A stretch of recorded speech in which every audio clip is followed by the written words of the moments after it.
Hi, everyone, and thank you so much for coming to this volunteer enrichment series. I am really grateful to Stephanie Marquest for volunteering to teach this class. This is a subject that is near and dear to my heart for obvious reasons. I have a disability myself and have my entire life. So, first, I just want to say that this in no way is meant to be a scolding or a correcting of the way that you have communicated thus far with someone that has a disability. In fact, there really is not a handbook out there, and our culture has not done the best job educating all of us on ways to approach someone with a minority or that is a minority or has a disability. So everyone is just kind of figuring it out on their own. And you've done an amazing job by just being here today. So mostly what I love to talk about is, again, closing that gap between the people that serve those that have disabilities and those that have disabilities. And that can be as small as the way that we communicate with one another.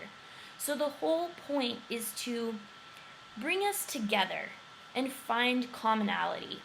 So, what are the things that make us the same rather than different? Some of the main things that people want in their life are love, acceptance, and to feel important. Every person wants that. That's what makes us the same. That's what brings us together. There are certain terms that can keep us very separated, and those are words like handicap or crippled or broken or things like mentally disabled or even the word retarded can keep us very separated. And the reason is that some of these words, even including disability, some of these words are dehumanizing. It's really that gap that separates us. It's really the word disability or handicap or things that keep you and I separated. Because the truth is, we're people first. We can look at it from a new perspective and change our mindset, which causes us to consciously be aware of the words that we're using when we are addressing somebody that has a disability. So rather than being autistic first, we are a person first.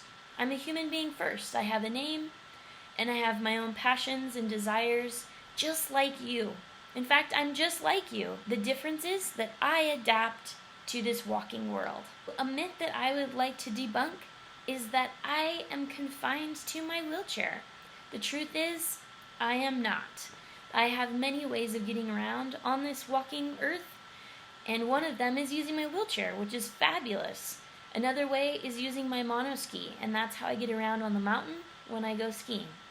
Another way is on a mountain bike. I love to go with my friends on a mountain bike, and I leave my wheelchair far, far away from me. I also love to swim and kayak, and when I do those things, I don't take my wheelchair with me at all. I know it can be confusing, and it can be hard to know exactly what words to use. It's really not about the exact proper words or ways.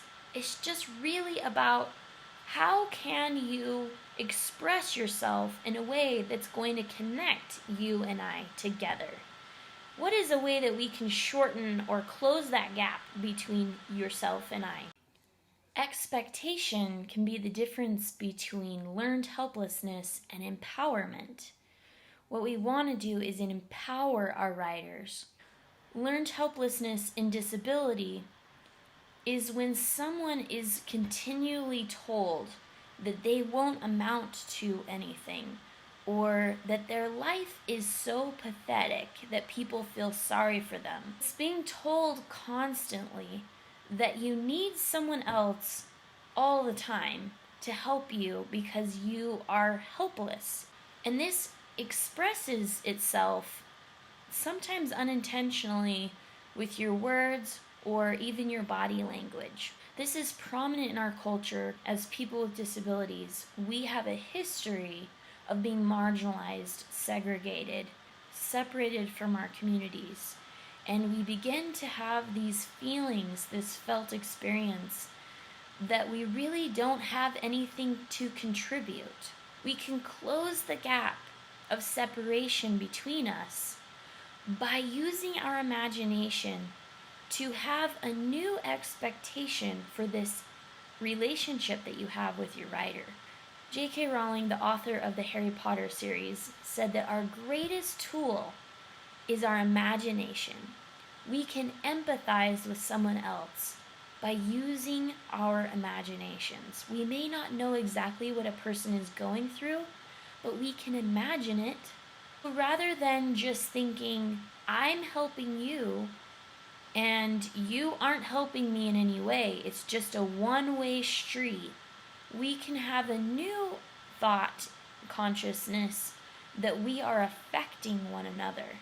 What are ways that when we go into a lesson, we can think about how our rider, horse, and instructor is serving us as well? When we can accept that we are also being served and we are also gaining something from the experience, we exude the feeling that that person is contributing to us. Again, every person wants to feel loved, accepted, and important. And what better way to do that? What better way to close that gap than to have that expectation that we affect one another and that this is a two-way street. I have a challenge for you. Before you go into your next lesson, try imagining a different outcome. Try imagining an expectation. If we can be conscious of our separation and make a concerted effort to bring us together and have an expectation that we affect one another, I think you will be surprised at how magical moments can be when we initiate the desire and expectation that we're going to come together. That it's no longer a one-way street. We are not pitying our riders. We are not feeling sorry for people that have disabilities. Because what is there to feel sorry for? We are here having an experience in whatever body, whatever shape, whatever mind, whatever heart, whatever communication we have.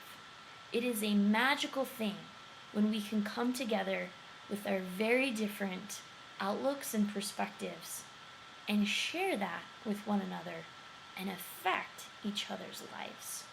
Thank you so much for this opportunity to communicate my feelings with you and something that I feel very passionate about. Thank you so much for all that you do at Swiftsure Ranch. We couldn't do this without you. We absolutely could not. And just the fact that you are here today speaks volumes of your heart. Thank you.